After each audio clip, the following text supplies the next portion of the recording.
Today,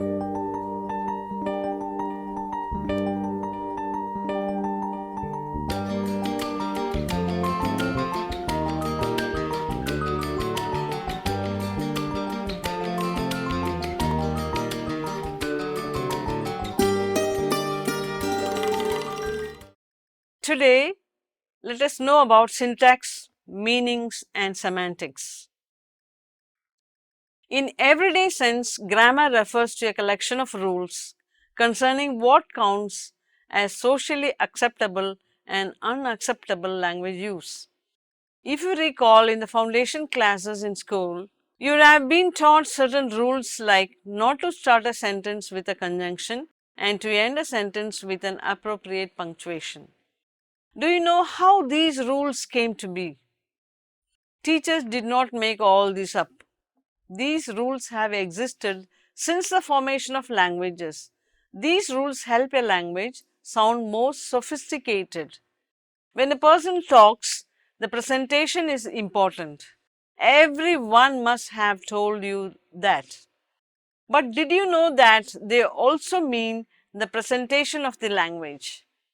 Yes, students, the speaker is judged not only by his knowledge, but also by how he presents the knowledge. And to do this, he has to know the right meaning of words and the right structure of sentences. How does he do that?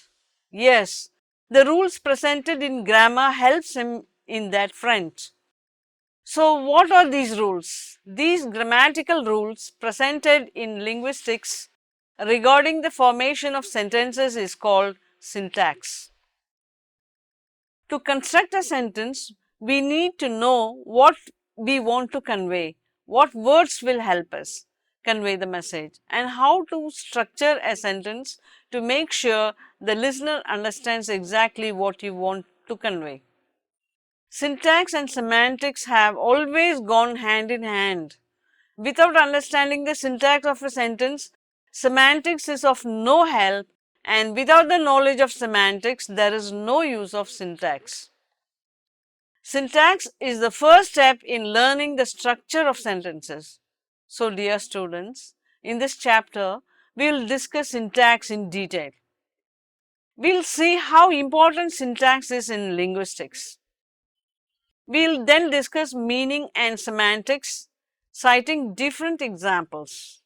Let us now start with syntax and the base of any language. What is syntax? You have probably heard of it before, but never really know what it was. Syntax is basically the structure of sentences. Sentences have to follow certain structural rules in order to make sense. Syntax is the central component of the human language. Each sentence has a bunch of meaning-bearing elements and different ways of combining them. Consider the sentences. Ravi gave the notebook to Bala, and Bala gave the notebook to Ravi. If you notice the elements used in the sentence, you will notice that both the sentences have the same meaning-bearing elements, yet both express different things. This is because of how it is arranged. These different combinations fall into the realm of syntax. The term syntax is from the Greek word syntaxis, a verbal noun which means arrangement or setting out together. So why do we even study syntax? We can all speak and understand each other. Do we need to investigate how? Well, yes. We are humans. It is in our nature to study things and understand how they work. So, while studying languages and how they work, we must study syntax and sentence constructions. Studying syntax is relevant to a lot of subject areas in linguistics. We must study syntax to understand how children acquire their language, how they start constructing sentences, and what stage do they learn the syntactic rules of the language. It's also good to study syntax so we can understand how bilingual and multilingual speakers are able to construct their sentences despite having different structures for different languages. The sentence structure isn't the same in English as it is in Tamil. Studying syntax gives us many answers which are necessary for understanding how languages work, as well as being the doorway to future research and theories on all aspects of linguistics. We also study syntax to develop set rules and constraints on the language. We call these parameters. These parameters limit what we can and can't do in a language, helping us establish an effective and working communicative system. Some linguists believe that all languages have the same parameters. This idea, as we already have been previously, is called universal grammar. It was a theory developed by Chomsky in the 1960s. From these ideas of linguistic parameters, we can learn, use and teach the correct way to make sentences. So, how did linguists establish a fixed syntax? Yes, they analyze the sentences. We can do that too. When analyzing syntax, we have to consider a few questions. Are the sentences simple and direct or complex and convoluted? Does the author use repetition or parallel structure for emphasis?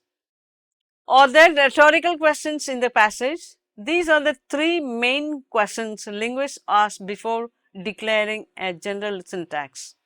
We already saw that syntax is basically an arrangement of ideas. Depending on that, linguists have classified the general classification of syntactic sentences. They are loose sentence, periodic sentence, parallel structure, natural order sentence, inverted order sentence and slightly inverted sentences. Loose sentence. In a loose sentence, the main point of this message is at the beginning of the sentence. For example, consider the sentence. We reached Bangalore that morning after a turbulent flight. Here the main message the speaker wants to convey is that he reached Bangalore. Periodic sentence. In a periodic sentence, the main point of the message is at the end of the passage. We can rewrite the sentence we described earlier to make it a periodic sentence as that morning after a turbulent flight we reached Bangalore. Parallel structure. This indicates the grammatical or structural similarity between sentences or parts of a sentence. It involves an arrangement of words, phrases, sentences or paragraphs so that elements of equal importance are equally developed and similarly phrased. Consider this example. In the winter, I like skiing and to skate. This is grammatically wrong. To make this sentence grammatically right, it should be rewritten as in the winter, I like skiing and skating. Or in the winter, I like to ski and to skate. Natural order sentence. It's a sentence that follows the order subject, verb, object. Inverted order sentence. It's a sentence where the predicate main verb comes before the subject. For example, slightly inverted sentences may simply move the object in front of the subject and the verb. For example, each sentence is used by a person to achieve an effect. Besides the general and basic classification, syntax is categorized into two types, lexical categories and non-lexical categories. Lexical category. They include words that have semantic content. They include words that can be inflected. It is an open class to which new members can be added. It includes nouns, verbs, adjectives, adverbs and prepositions. Non-lexical category. They include words that have grammatical function and words that do not have morphology. They also include words that resist change. It is a closed class to which new members are not added. Non-lexical category includes determiners, auxiliary verbs, degree verbs, qualifiers, pronouns, conjunctions, complements, and particles. This table illustrated the examples of words that belong to lexical and non-lexical categories. Noun, verb, adjective, preposition, and adverb come under lexical categories. Determiner, auxiliary verb, conjunction, and degree word come under non-lexical categories. There are certain ways to identify the syntactic categories. The first method is the meaning test. In this method, we analyze the sentence. We identify the noun, verb, adjective, preposition, and adverb. For example, consider the sentence, Ravi submitted his homework and left quietly. Here the nouns are Ravi and homework. Verbs are submitted and left, and adverb is quietly. Hence, this belongs to the lexical category. The next method is the distribution specifies test. This test involves the identification of non-lexical words, that is determiners, auxiliary verbs, degree words, qualifiers, pronouns, conjunctions, and complements. Syntax, as we know by now, is the identification of phrase structure. In syntax, phrases are units of words, not sentences. Each phrase consists of the head, a specifies, and a complement. Let us now look at the different types of phrases. A noun phrase consists of a noun and other related words, usually modifiers and determiners, which modify the noun. It functions like a noun in a sentence. A noun phrase consists of a noun as the head word and other words, usually modifiers and determiners, which come under, after, or before the noun. The whole phrase works as a noun in a sentence. Take a good look at the illustration. Noun phrase is equal to noun and modifiers. The modifiers can be after or before noun. Let us look at some examples. He is wearing a nice red shirt as noun or object. She brought a glass of water as noun or object. The boy with brown hair is laughing as noun or object. A sentence can also contain more noun phrases. For example, the girl with blue eyes bought a beautiful chair. The syntax of a noun phrase, as you can see, is the combination of noun and modifier. The words highlighted in bold belong to the noun phrase. Now let's know about prepositional phrase. A prepositional phrase consists of a preposition, object of preposition, noun or pronoun, and may also consist of other modifiers. For example, on a table, near a wall. A prepositional phrase starts with a preposition and mostly ends with a noun or pronoun. Whatever prepositional phrase ends with is called object of preposition. A prepositional phrase functions as an adjective or adverb in a sentence. In the illustration, the words in bold belong to the prepositional phrase. Adjective phrase. An adjective phrase is a group of words that functions like an adjective in a sentence. It consists of adjectives, modifier, and any word that modifies a noun or pronoun. An adjective phrase functions like an adjective to modify or tell about a noun or a pronoun in a sentence. Prepositional phrases and participle phrases also function as adjectives, so we can also call them adjective phrases when they function as adjective. The second sentence is one such sentence. Let's know about adverb phrase. An adverb phrase is a group of words that functions as an adverb in a sentence. It consists of adverbs or other words, preposition, noun, verb, and modifiers, that make a group which works like an adverb in a sentence. An adverb phrase functions like an adverb to modify a verb, an adjective or another verb. A prepositional phrase can also act as an adverb phrase. For example, the sentence, "He always behaves in a good manner." The phrase "in a good manner" is a prepositional phrase, but it acts as adverb phrase here. Verb phrase. A verb phrase is a combination of main verb and its auxiliaries, helping verbs, in a sentence. According to generative grammar, a verb phrase can consist of main verb, its auxiliaries, its complements and other modifiers. Hence, it can refer to the whole predicate of a sentence. For example, you should study for the exam. Infinitive phrase.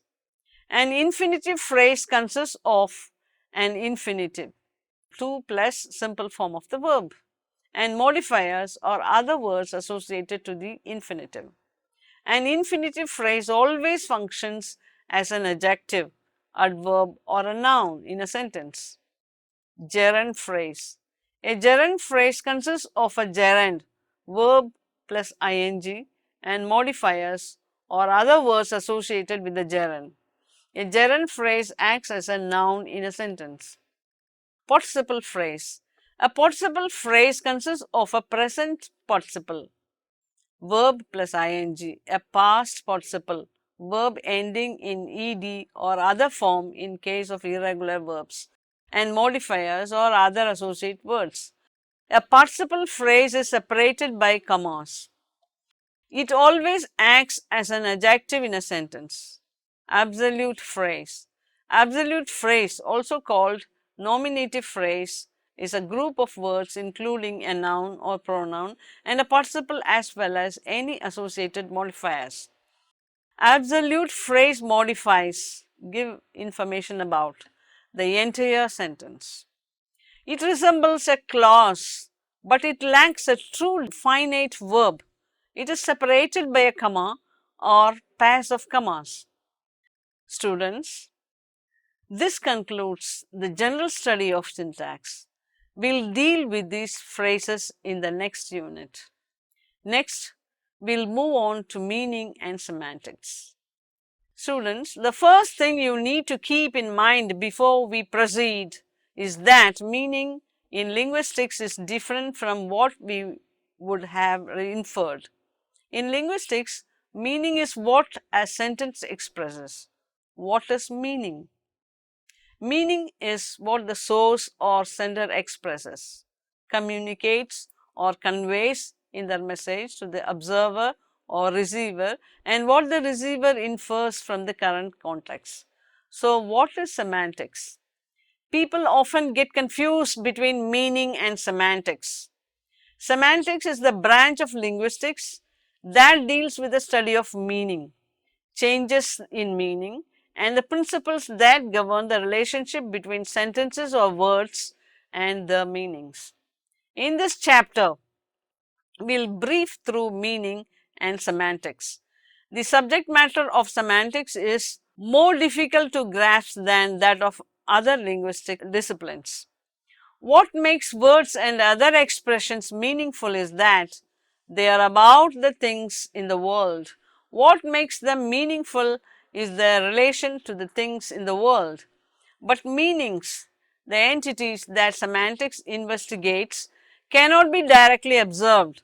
The mystery of meaning is that it does not seem to be located in any single place. They are not located in the word, not in the objects that are described by words, and not in the mind. Let me explain. First, it is important to notice that meanings are not located somehow in the physical shape of words. So, where is meaning? The meaning of words cannot be derived from their physical properties. It cannot be reduced to the real world objects or their perception, and it cannot be reduced to the particular image in my or your mind.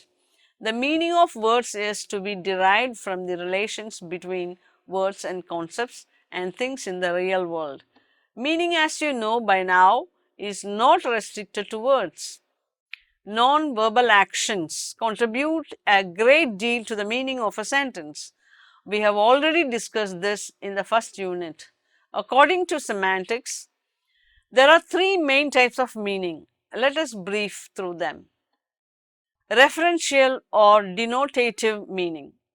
This is the object, notion, or state of being described by a word, phrase, or sentence. For example, consider the sentence segment. Ravi's trousers.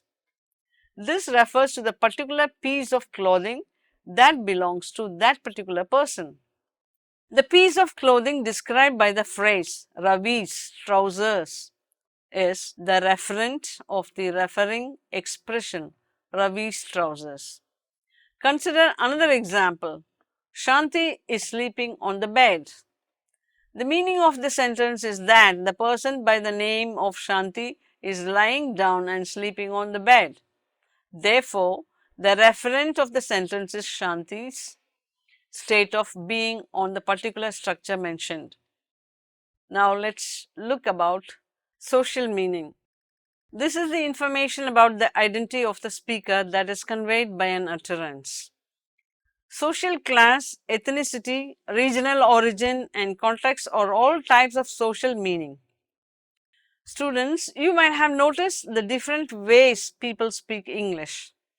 The accent, the vocabulary, the slang come under social meaning.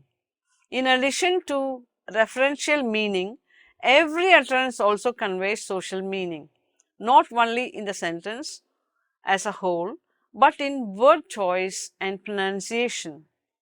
Affective meaning. This is the speaker's feeling of attitude towards the content or the ongoing context. For example, Raji, who always brags about her cooking skills, lectured me throughout the dinner on how to improve my cooking skills. What does the speaker think of Raji? The utterance gives the impression that the speaker considers Raji a pompous woman who thinks too much of herself. Now consider this sentence. Raji, who is a skilled cook herself, gave me some wonderful tips on how to improve my cooking skills. What does this speaker think of Raji? This gives the impression that the speaker believes Raji to be a skilled and interesting person. Although both sentences may be describing the same event, that is, they have similar referential meaning. On another level, the information they convey is very different. The reference meaning of a word or sentence is frequently called its denotation, in contrast to the connotation, which includes both social and affective meaning. Linguistic expressions have both detonation and sense. Denotation deals with relations between linguistic expressions and the world. However, denotation is not enough to decide the meaning of a word. Sense is the linguistic version of meaning and is the presentation of the denotation. Sense is something possessed by a name or expression, whether or not it has a reference or denotation. Example, that man is really dumb. The denotation of man would be all males. The reference of man, on the other hand, refers the specific man meant by that particular sentence, at that particular time, by that particular speaker. Words and sentences are two units of language that carry meaning. Conclusion. Students, in this unit, we dealt with syntax, meanings, and semantics. Now, you know the role syntax, meaning, and semantics play in linguistics. Did you even once think that linguistics is this deep? Truth is, it runs deeper than this. What we have learnt is merely the surface of the entire subject. Fascinating, is it not? Some of you may even wonder why studying linguistics is important. Well, students, if it were not for linguistics and people studying them, we would not be able to master the language. You are already aware that to master a language, we must know the phonology, morphology, syntax, meaning and semantics of the language. We dealt with phonology and morphology in the earlier chapters. We saw that to construct a sentence, we must know the structure or syntax, meaning and semantics. We defined syntax and then saw the different types of phrases described in syntax. These phrases are essential for the construction of sentences, which we will see in the next chapter. We then saw that the word meaning in linguistics is entirely different. It is not a physical entity just in the form of a word, but it is the context and message delivered by a sentence mentioned. This involves both verbal and non-verbal actions. We saw the relationship between meaning and semantics. Semantics is the study of meaning. We saw how meaning is classified according to the study of semantics. Now, you know that sense is also a linguistic term for meaning. Thank you.